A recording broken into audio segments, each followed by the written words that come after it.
Jadi teman-teman yang dirahmati Allah, kalau kita punya masalah, kita coba bangun awareness, oh Allah pengen membersihkan dosa-dosa saya nih. Terus kita berdoa, ya Allah bantu saya, ya Allah tolonglah saya, istighfar. Saya kadang-kadang ngerasa nih, kalau ada dosa, ada kesalahan, ada kekeliruan yang saya lakukan, misalnya gitu, kalau saya nggak kuat istighfarnya, bentar lagi akan diuji sama Allah. Ujinya macam-macam, alhamdulillahnya ujiannya masih ketahan. Pasti diuji sama Allah. Kalau istighfarnya nggak kuat, taubatnya tuh nggak kuat, langsung diuji sama Allah. Dan saya langsung sadar, oh benar, berarti yang tadi ini lagi dihapus sama Allah nih.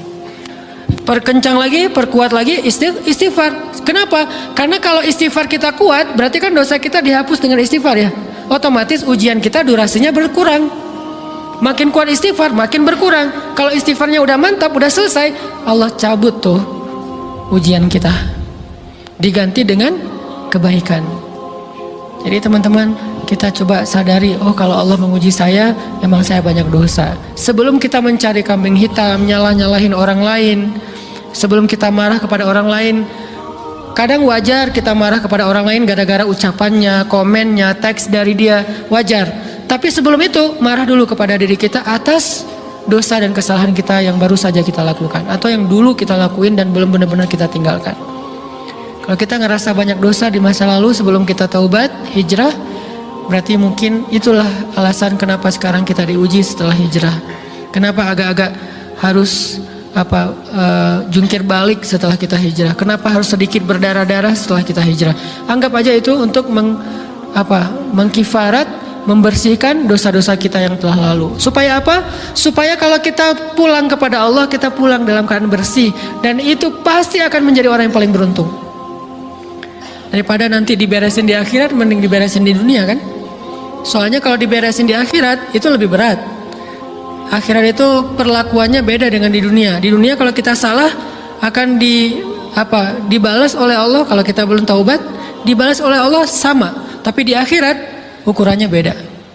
Sehingga heran ya, kalau ada orang yang merasa beruntung lolos dari hukuman dunia, dia pikir dia udah lolos dari hukuman Allah. Mending dia beresin deh di dunia daripada nanti di akhir berlarut-larut. Itu bahaya banget. Kalau buat saya pribadi, dan saya yakin teman-teman juga kayak gitu, gak mau ada masalah di akhirat, mending masalah di dunia aja. Tapi masalah di dunia juga kita gak mau berlarut-larut, pengen cepat dimudahin sama Allah. Caranya istighfar. Tidaklah Allah memberikan kepada kita ujian kecuali salah satu alasannya pengen menghapuskan dosa. Idza kathurat dzunubul 'abdi walam yakun lahu min amalin liyukaffiraha fabtalahu Allahu bil hazan liyukaffiraha. Kalau seorang hamba banyak dosa dan dia nggak cukup amal untuk mengkifarat dosa-dosanya, Allah akan menguji dia dengan rasa sedih, dengan rasa kecewa, dengan rasa berat, sakit hati untuk mengkifarat dosa-dosanya. Itu yang kita bangun, sehingga kalau ada masalah sama orang lain, kita memperbaiki diri dulu. Bukan sibuk dengan kesalahan dia terus menerus yang gak mau kita maafin. Misalnya ada teman kita nih, jadi clash sama kita. Hal pertama yang kita bangun, astagfirullahaladzim, saya banyak dosa nih. Tapi kan yang salah dia, ya. Tapi mungkin dia gak akan mengatakan kalimat itu, gak akan bersikap kayak gitu kalau kita gak punya dosa. Allah sengaja mengutus dia untuk menguji kita lewat kata-katanya, lewat perilakunya, karena kita punya dosa. Jadi penyebab pertama diuji itu bukan teman kita yang salah, itu penyebab kedua. Memang dia salah, dan itu harus kita akui, realistis lah. Dia salah, dia nggak pas, dia nggak bijak, dia apa? Oke. Tapi yang mentakdirkan dia salah kepada kita, Allah Subhanahu Wa Taala. Kenapa Allah takdirkan gitu? Karena kita masih punya banyak dosa. Allah kirim kita ujian, bisa manusia, bisa alam, bisa dalam diri kita sendiri. Itu semuanya adalah cara Allah untuk menguji kita dan membersihkan dosa-dosa kita. Ini yang kita bangun pertama. Yang kedua, kata Nabi di dalam hadis Bukhari, may yuridillahu bihi khairan, yang terkenal kan yufaqihu fiddin, itu yang terkenal. Ternyata ada dua modelnya. Ada may yuridillahu bihi khairan yufaqihu fiddin. Siapa yang Allah pengen kasih dia kebaikan agama, kebaikan, Allah akan buat dia mengerti halal dan haram. itu berarti Allah sayang sama dia. Ini satu model hadis. Ada model yang kedua, mirip redaksinya. May yuridillahu bihi khairan yusib min. Hadis Bukhari. Siapa yang Allah pengen ngasih dia kebaikan, Allah uji. Hah? Kok gitu caranya? Ternyata kayak gitu rahasianya. May yuridillahu bihi khairan, may yuridillahu bihi khairan. Siapa yang Allah pengen ngasih dia kebaikan, Allah kasih dia musibah atau ujian. Kenapa bisa seperti itu, Ustaz? Fa inna ma'al usri yusra, inna ma'al usri yusra. Seolah-olah Allah bilang di dalam ayat itu, kalau kalian mau dapat kemudahan, biasanya lewatnya kesusahan dulu. Kalau kalian pengen dapat keberuntungan, biasanya dapatnya kerugian dulu. Tapi keberuntungan dan kerugiannya pasti nggak sebanding. Keberuntungannya jauh lebih besar daripada kerugiannya. Kerugian itu kayak modal doang, DP. Jadi kalau kita mau dapat kejutan dari Allah, Allah kasih kita DP. DP-nya apa? Ujian. DP-nya musibah. DP-nya rasa nggak nyaman. Itu DP tuh. DP terhadap apa? DP dari Allah terhadap hadiah-hadiah besar yang Allah pengen ngasih ke kita setelahnya. Cuman banyak orang yang menolak DP ini. Sama kayak kita misalnya. Kalau kita mau ngasih dia hadiah, kita kasih dia kayak kejutan dulu. Dia lagi ulang tahun nih, disiram air dulu. Setelah itu dikasih hadiah-hadiah yang mahal. Rela nggak disiram air demi hadiah? Rela, udah siramin lagi aja.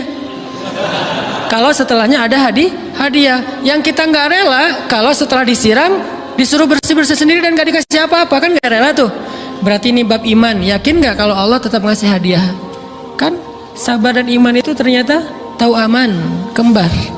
Kalau kita yakin Allah ngasih hadiah setelah ngasih kita DP ujian, ya kita akan sabar. Gak apa-apa deh, bentar lagi mau dikasih hadiah, digini-giniin juga gak masalah. Dibully, diapain sama Allah, biarin aja. Ya Allah saya sabar, kan bentar lagi mau dikasih hadiah nih. Ini masalah yakin. Tapi kalau kita gak yakin, apa sih maunya Allah gitu kan?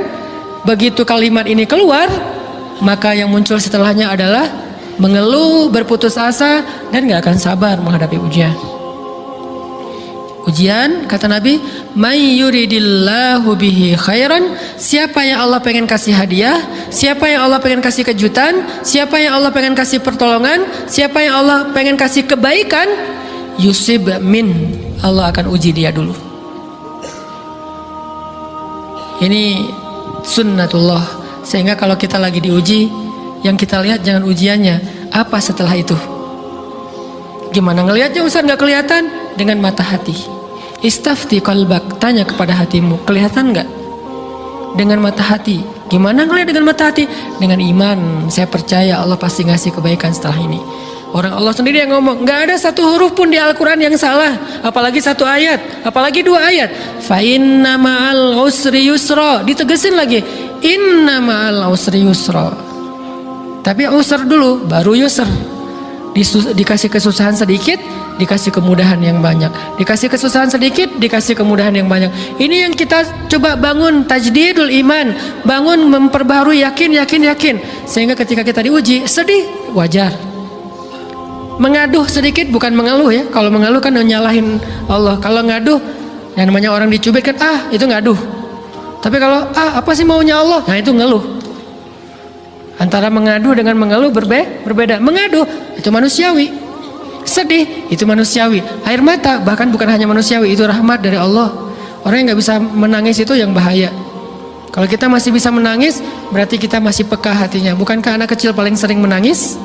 Berarti hatinya peka. Siapa lagi selain anak kecil yang paling sering menangis? Cewek. Cowok itu emang nggak punya perasaan, makanya jarang nangis. Cewek dikit-dikit nangis, jangan bilang, cemen banget sih nangis, apa, cengeng apa. Enggak, karena dia perasaannya lebih peka dari kita.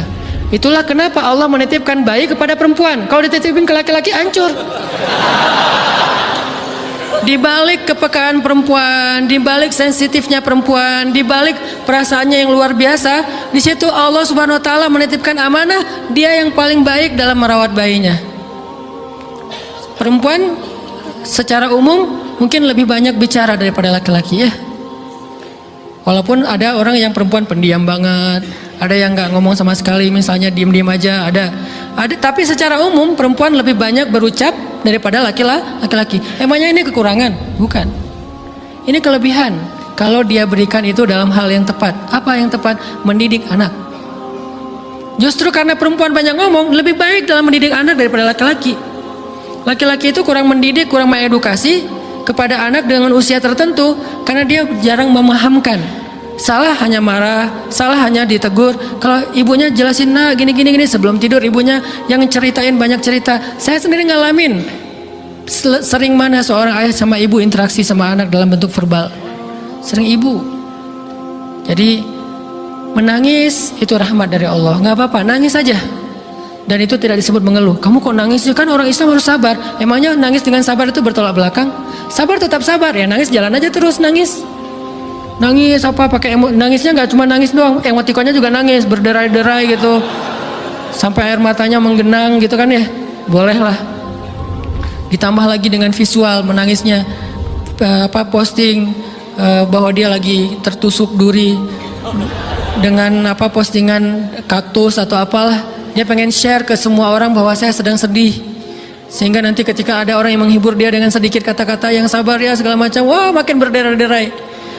Itu belum jadi, kecuali dia keluarkan kata-kata mengeluh, baru dia disebut orang yang banyak mengeluh, berputus asa. Kalau mengaduh wajar, walaupun ada nabi udah diuji berat nggak mau mengaduh, apalagi ngeluh. Zakaria digergaji mengadu aja nggak. Kenapa? Karena kata malaikat, kalau kamu mengaduh sedikit aja, maka Allah Subhanahu Wa Taala akan menghancurkan kaum ini. Dia kasihan kepada kaumnya, nggak mau mengaduh. Satu-satunya orang yang kita tidak boleh mengaduh hanya orang tua. Atau itu mengeluh kalau untuk orang tua. Kalau yang lain nggak disebut mengeluh. Kalau ke teman, malas nggak apa-apa. Jangan sering-sering tapi.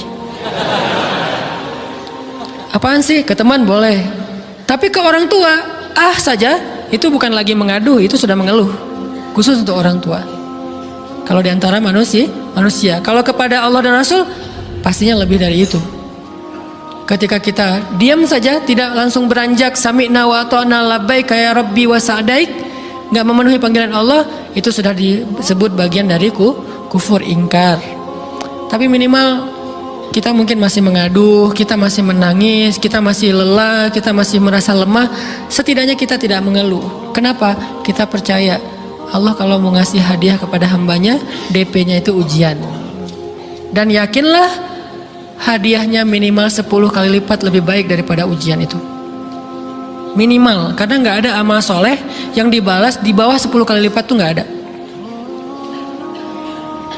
Amal soleh, amal ya bukan niat. Amal yang udah kita kerjakan minimal dibalas 10 kali lipat, minimal. Maksimalnya bighairi hisab, tanpa batas. Bighairi hisab, tanpa batas. Ada yang 700 kali lipat kayak sedekah, tapi tetap aja ayat sedekah di akhirnya ujung-ujungnya apa? Bighairi hisab juga kan?